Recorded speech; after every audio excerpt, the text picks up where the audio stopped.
Este día formalmente a principial a 97 Grand Alumni Homecoming del Western Mindanao State University. Por medio del Drum and Lark Competition que prepara el mga estudiante del elementaria y al llenar de color y alegría el primer día de la actividad.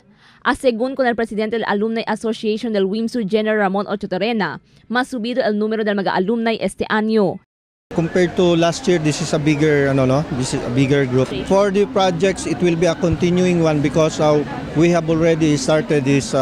We had the groundbreaking for the CASA alumni. That is a 3-story building for the alumni.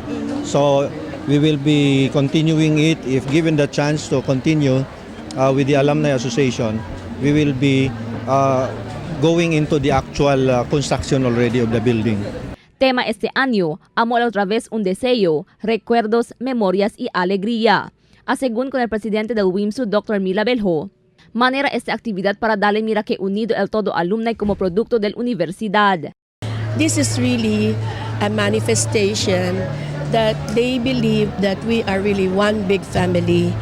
And this is also our time as the university to affirm all our graduates who are now well placed in society, and even those who we have nurtured through the years should return because everybody has a place in this university.